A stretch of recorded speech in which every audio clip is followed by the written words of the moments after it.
What's up, YouTube? Today we've got a video of me responding to Dan McClellan. He made a video saying that nobody has authority to say who's a Christian and who is not. I made a response video to his video, and he has the right to then respond again. So he made another response.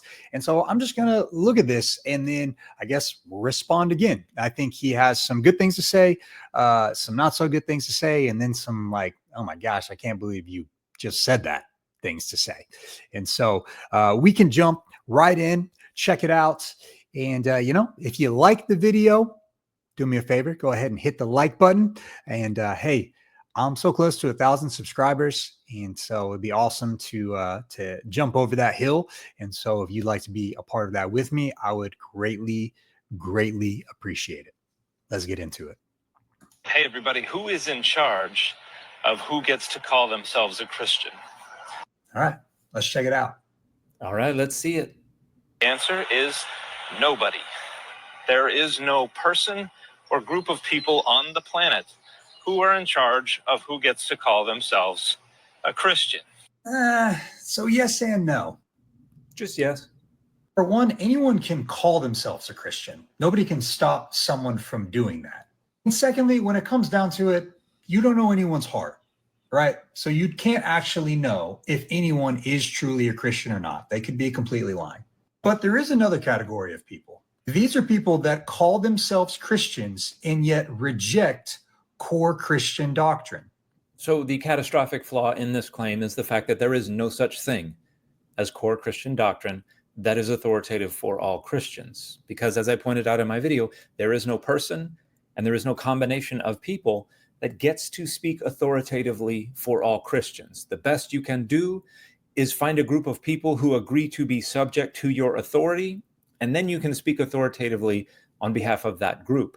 And there is no person and no combination of people to whose authority all Christians have agreed to be subjected. So you cannot establish authoritatively core Christian doctrines for all Christians. You cannot even point to anything in the Bible that is identifiable as core Christian doctrine. Even if you could, it would be open to interpretation, meaning there would be people who disagreed, and you have absolutely no authority over their ability to identify as Christian. You're just doing precisely what I said in that video. That is speaking on behalf of the people who agree with you. And that is not speaking authoritatively on behalf of all Christians. And so to kick it off, I think I want to do the best I can to kind of hopefully steelman Dan's framework that he's operating under, and then present mine to show that we are looking at this in two different ways, which is an important thing to point out, right? And so I would say that McClellan is, he's operating under kind of this like descriptive framework, meaning he's looking at how groups identify and how terms are used rather than making theological judgments about what is true. Whereas on the other hand, that's what I'm doing. So I'm less concerned about kind of this sociological phenomenon in groups that identify with Christians, and more concerned about theological questions around the nature of who God is. And obviously within Christianity, specifically who Jesus is, and that those truth claims then dictate who is actually a Christian or not. And so I kind of want to, clarify maybe the two definitions a little bit, right? There's kind of the descriptive definition, which I think Dan is more operating under, and that's just anyone who claims the name of Christ, right? They describe themselves, they call themselves a Christian. I'm taking more of a theological definition, right? That those, if I gave some type of definition, like those who trust in the biblical gospel, Jesus is, fully God, fully man, salvation by grace through faith, something like that. Maybe to even keep it like more simpler, right? Even to be like, Jesus lived, he died, he rose from the grave. Those believe in him receive salvation. But then also questions around specific doctrines, like the ontology and nature of God regarding, is he triune? Is he not? Is Jesus God? Is he not? And like I said, what people believe about those things, I think, heavily dictate on whether or not they are true Christians. And so Dan is framing Christianity, right, as I kind of mentioned, this sociological phenomenon, not a theological truth. And it allows them to say things like, there's no authoritative core doctrine for all Christians, or there's no authority to dictate who is or who isn't a Christian. And in some sense, in like a sociological sense, that is correct, right? There is no universally recognized human institution that like has the right on everyone who is a Christian or not. But there is, as Dan would say, a catastrophic flaw in this claim. And it is this: just because there's no universally recognized authority doesn't mean that there's no standard at all. And so the absence of a central earthly authority doesn't mean Christianity is just somehow infinitely flexible, that it can kind of just be whatever you want it to mean, right? That the core doctrines of Christianity, that they're kind of just up to grabs for whoever group wants them. Gnostics, Mormons, Orthodox Christians, like, yeah, it's just kind of whatever, right? No, there's a reason that when heresies like Gnosticism or Arianism popped up in the church, that they were rejected. It wasn't about political power hungry people just trying to be like, no, we're gonna exclude these people and keep all the Christians over here. No, it's about these movements contradicting core teachings in the scriptures, core teachings about the gospels that the apostles taught. And in some sense, the Bible has always functioned as a standard, right? Even when people interpret it differently. And this is not about gatekeeping someone's identity. Like, I don't care about all, like, that's all liberal kind of just ridiculous nonsense that they can try to throw on other people. Right. I don't care about gatekeeping. Oh, no, you don't believe what we believe, so you don't get to be in our group. Like, that is playground childishness that unfortunately adults still participate in. I don't care about that. This is about preserving the integrity of the faith. So if someone denies the divinity of Christ, or break it down like this, right, then that is a truth claim. We'll take three categories. Let's just say one of these categories is true. Or maybe we could do four. Now, we'll stick with three. Okay. Jesus is God. Jesus is a God. Jesus was just a man. Okay. If someone from all three of those groups calls themselves a Christian, only one of the groups is right. In whichever group is right, those are the actual Christians. The others are not, because they follow a Jesus that does not exist. And when something like that starts to separate, when you have Christians believing something about Jesus and then Mormons believing something completely different about Jesus, these are no longer different expressions. These are fundamentally different messages. So sure, people can call themselves Christians, but Christianity has a theological core that has transcended self-labeling. Otherwise, the term becomes meaningless. You might as well include Muslims in Christianity because they say that they believe in Jesus, right? But at the end of the day, either A, we recognize that Muslims are not Christians, or B, if you lump them in, you're so far out in left field, we can't even have a conversation about it because you don't even know what a Christian is to begin with. You simply just say anyone who calls himself a Christian is one, and it's just a label. And we don't operate like that in society. You don't get to be actually, we kind of do, sadly, right? In the liberal world, someone can say that they're one thing by nature and actually not. They're the other. But in the real world, you don't just get to claim to be a doctor.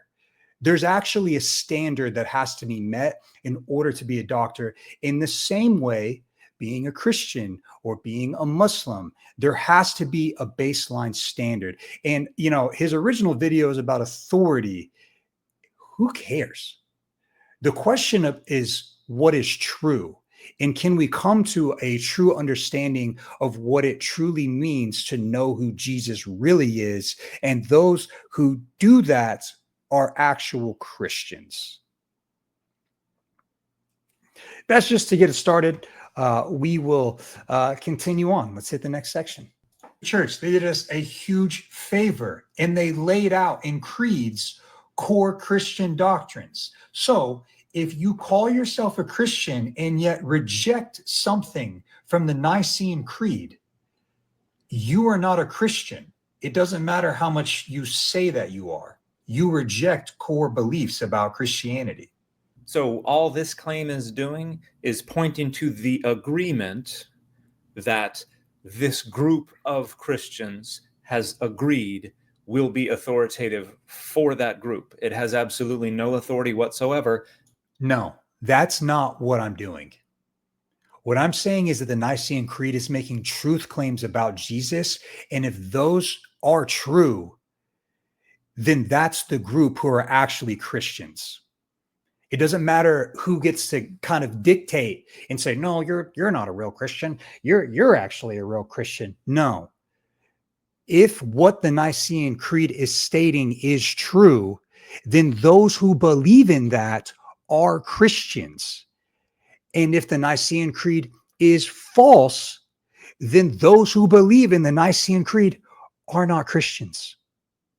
Simply put. And what he's trying to do is boil this down to social groups and their authority. And what I'm saying is, no, these are real truth claims being made, and it matters. It matters because whether or not these claims are true does distinguish whether or not someone is actually following Jesus or not. Beyond that group of people. It used to, because it was supplemented by imperial authority, and so force could extend the boundaries of that authority beyond the group that agreed, but it still didn't cover all Christianity. So as I pointed out in this video, all you can do is say, this is our brand of Christianity. We don't like that other brand of Christianity. Therefore, we are going to declare for the group that agrees that that other group over there doesn't get to be Christian. But again, there is no person, there is no combination of people that speaks authoritatively for all Christianity. This is not a difficult concept to grasp. You do not have authority over anyone else's identity as a Christian. You cannot like that all you want. It is demonstrable fact. And so Dan here is trying to frame Christianity as like a set of brands, right? Just denominations or groups. They're just different products. And when one group says that another group isn't truly Christian, then that's just preference. That's just tribalism. But this is a false equivalence. Christianity isn't a brand or a label you just slap on. It's a faith rooted in a specific message, the life and death and resurrection of Jesus. And this message has actually been preserved across centuries in scripture and summarized in historic creeds like the Nicene Creed. So when someone like a Mormon or a Jehovah's Witness teaches, like I said, a fundamentally different view of who Jesus is, it's not just a different version of Christianity. It's a different message. Just because they're using the same terms like God or Jesus, when they create fundamentally different definitions for them, they're not the same thing.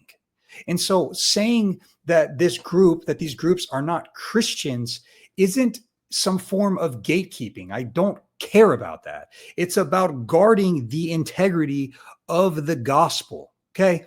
If Christianity can mean anything, then ultimately it means nothing. And his, like, I don't know how to say it, like this terrible response, this idea of like, oh, your group just doesn't like that group. No, this isn't about who I personally like or don't like, or what group likes another group and doesn't like a group. It's whether or not someone's beliefs actually align with what the core of Christianity has always been. So no, there's no single human authority that, everyone agrees on. But that doesn't mean, once again, that there's no standard. The apostles gave us the standard in the New Testament. It's not up for personal branding. And I really think it's funny because this kind of liberal thing, they'll do this. Like, I think it actually is disrespectful and does a disservice in the desire to be inclusive and say, well, anybody can be a part of it, kind of no matter what they believe about Jesus. You actually disrespect thousands of years of historical Christianity in what it has always been and what we've always believed about Jesus. There is an orthodox view, and I'm making a truth claim that that view is correct. And then, of course, it then carries on to arguments and debates and providing evidence in all of that, right? The Trinity, the divinity of Jesus, the nature of salvation, of course. But if two groups fundamentally disagree on these things and both say that they are Christians, one is wrong. This is not a difficult concept. Postmodernism, relativistic views do nothing for actually understanding and arriving at the truth of what Christianity actually is. And of course, all the Christians that are watching, it's so funny. Like I was talking to people in like real life, and like they just laugh. They laugh at this response because obviously, when you do a side-by-side comparison, I actually did one a recent TikTok video of a group like Orthodox Christianity and a group like Mormonism. Like these two groups are so fundamentally different. It takes very little knowledge, very little critical thinking to be like, oh yeah, these aren't the same thing. These aren't even close to the same thing. Like I said, they may use the same terms, defined so differently that they're fundamentally different messages. And that's all I have to say about this part. Let's keep it moving. Theoretically, Jesus would be able to make that determination, but we can't seem to get a hold of him. Well, I kind of found that a little sacrilegious, and that was unnecessary. Lose the attitude. Good news. He's going to come back and judge the living and the dead, and he is the one who gets to decide who truly is a follower of him and who is not. So if it's Jesus's prerogative, why did you just presume to declare who is and is not truly a Christian? Okay. And now he's going to go on this weird route where he's trying. I watched the video, my original response video several times. In no way, shape, or form do I ever claim to have any authority on who is a Christian. If anything, the authority that I pointed to is the Nicene Creed. So I don't know why. Like, this is such a terrible rhetorical shift that I found, I don't know, pretty ridiculous. So I guess there is somebody in charge after all. Yes, that's what I pointed out in the video. Jesus. I'm glad we agree. Jesus would be the one person who would have that authority. The reality is that people pretend they get to declare who is and isn't a Christian because they're trying to speak on behalf of their own group. My group doesn't like your group. Therefore, I don't want you to be able to call yourself a Christian. That's really all that's going on here. Now, Dan is right here. I do see groups within Christianity doing this, where a Protestant or a Catholic will try to tell an Eastern Orthodox or whatever that they're not Christian because they don't belong to their group in Christianity. That needs to stop. You are free to stop at any time. I'm not doing that. So there's nothing to stop. We all hold to the same credo doctrinal beliefs about who God is. Well, except for those Christians who do not hold to those creedal doctrinal beliefs. Oh, I just feel like if you're a Christian watching this right now, you're just like, what? That's all I'm thinking. Oh, this is like serious too. Wild. Because what you're doing here is just trying to establish a necessary and sufficient feature for Christianity. It is necessary for inclusion. It is sufficient for exclusion. Duh, because there has to be a standard. There has to be some type of standard that separates people in any type of groups. So like it has to exist. And to try to reject that is foolishness. You're just offering an argument, and whoever agrees with you is right. Whoever you have to make an argument. Like, and then of course, if I make my argument, like, yeah, I stand on it being true. Everyone does that. Like he's got his own argument in this video, and he's standing on it being true. And whoever disagrees with you is wrong. Is wrong. Like, what are you talking about? That's all you're doing. Not because you have any authority to render them right or wrong, but because this is all about seeing who you can get to agree with you. Yeah, Dan, that's all you're doing in this video. You're just making an argument, and whoever disagrees with you is wrong, and you don't have any authority to say whether or not it's actually, true. You just are going to kind of claim this authority that whoever agrees with you is right and whoever disagrees with you is wrong. But here's the thing. Authority is really just about consensus, unless it's about coercion. And you have neither the coercive power nor the consensus beyond the people who agree with you. So you only speak for people who already agree with you. For the folks who don't agree with you, you have no authority over what is the essentializing, necessary, and sufficient feature of Christianity. You have no way to establish that beyond that consensus. So once again, your ability to define Christianity or declare where the boundaries of Christianity are extends no further than the people who agree with you. Just because there's some disagreement. And so this is just where, like, once again, I think our frameworks are a complete clash. I wholeheartedly reject that idea. What Christianity actually is not based off consensus. And you're just dodging, you're sidestepping actually having to deal with real truth claims in order to let different groups be included. And it's not a participation award, right? Like, if a truth claim, I bring it back, if the truth claim is that Jesus is God, if that's actually true, then people who claim to be Christians who don't believe that aren't Christians. Not complicated. And that's the framework I'm operating under. I care about what the truth actually is, not sociological phenomenons.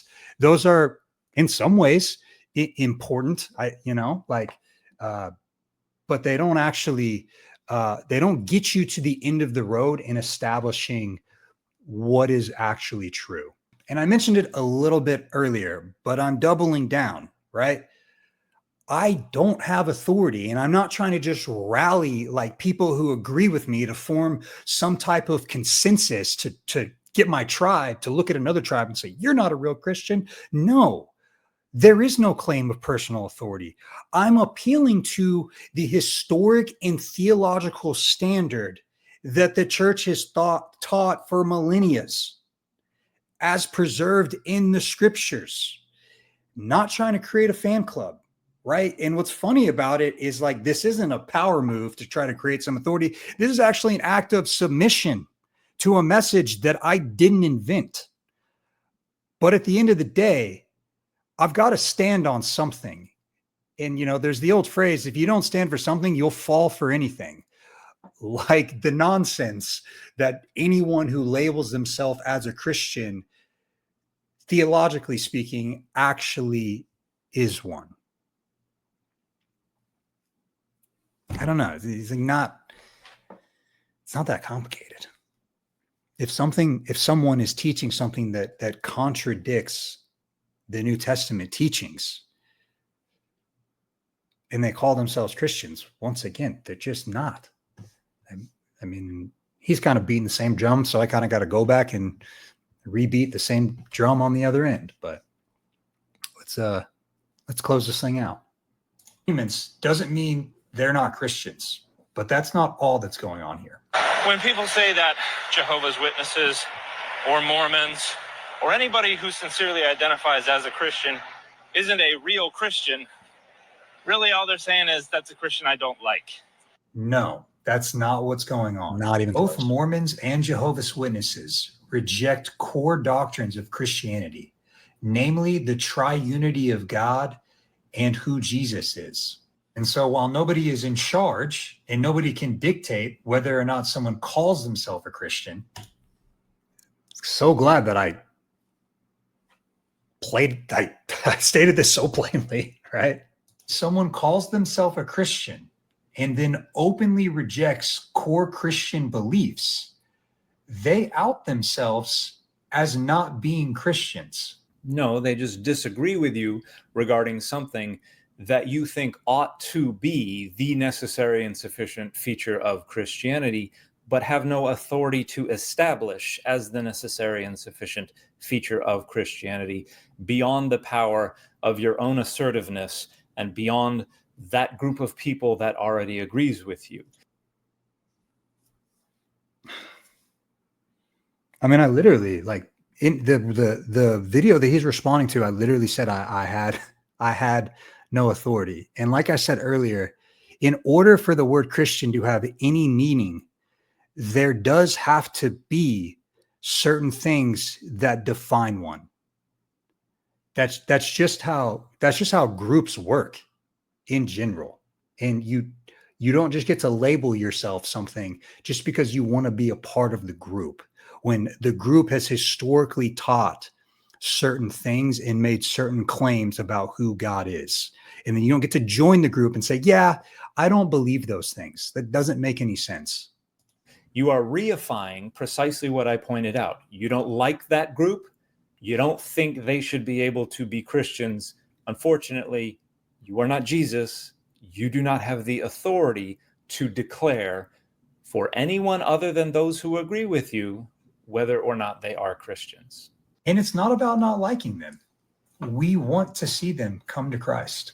Which is just a way of acknowledging that's a Christian you don't like without having to acknowledge that that's a Christian you don't like. Because what I'm saying you don't like is their Christian identity, because it's a identity you don't think ought to qualify as Christian. But you're just trying to pull the love the sinner, hate the sin rhetorical prophylaxis for hating the sinner, because you're talking about the individual independent of their Christian identity. You want to disentangle the two and say, ooh, love to see that individual come to Christ. What I don't like is that particular Christian identity. And I'm addressing the individual as that Christian identity. That's what you don't like. And you are acknowledging that you don't like that. So this is the part of the video that I actually had the largest problem with. And I just don't know where the confidence comes from to tell someone on the internet who you don't know what they do and don't like, especially when it's in regards to relationships with other people.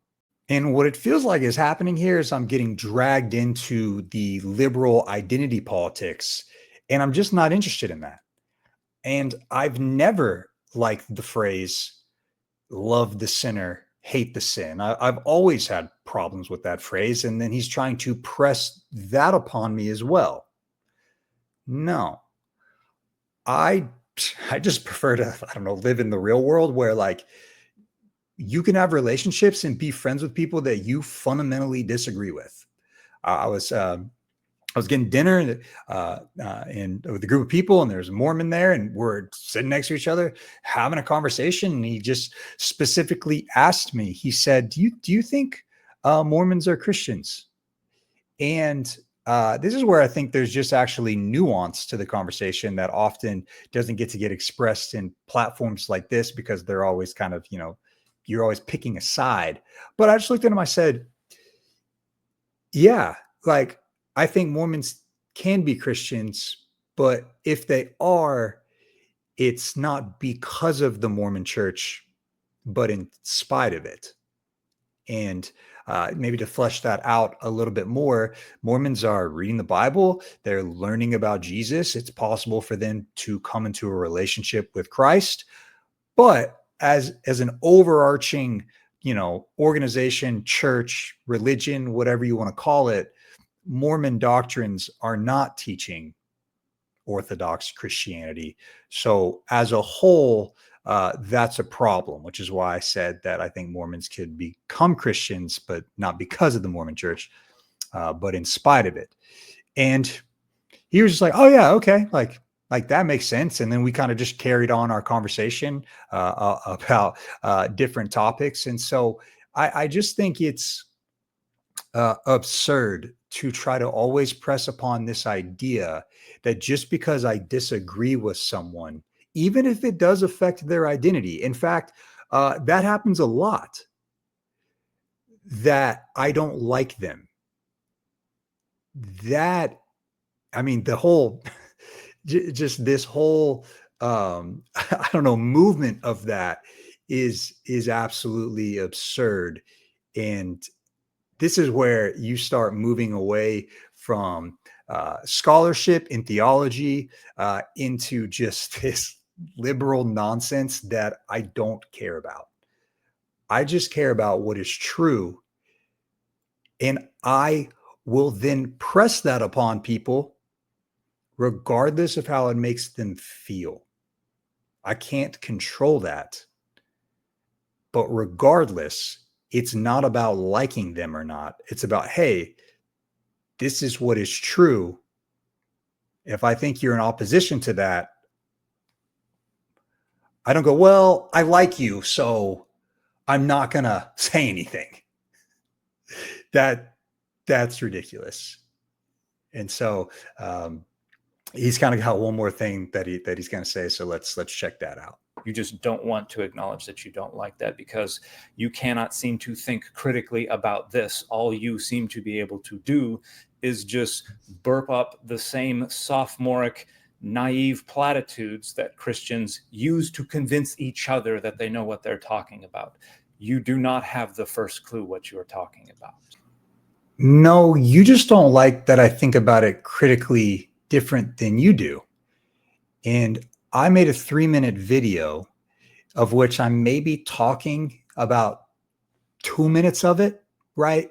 And all you're doing is trying to shift it to make it seem like I don't know what I'm talking about. And that's kind of the difficulty of short form content in general, right? Is that it can be easily shifted and manipulated because you're really only getting the high level thought and not where it's coming from.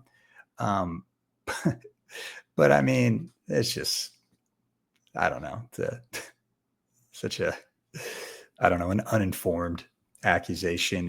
And so it takes a lot of critical thinking to actually want to come to an understanding of what Christianity actually is, and then be ready to defend that and ward off any heresy that would pop up along the way, including when someone claims to be a prophet 1800 years after Christianity has been established and tries to write themselves into the Bible. And then, buys an Egyptian funeral text and says that that's about Abraham.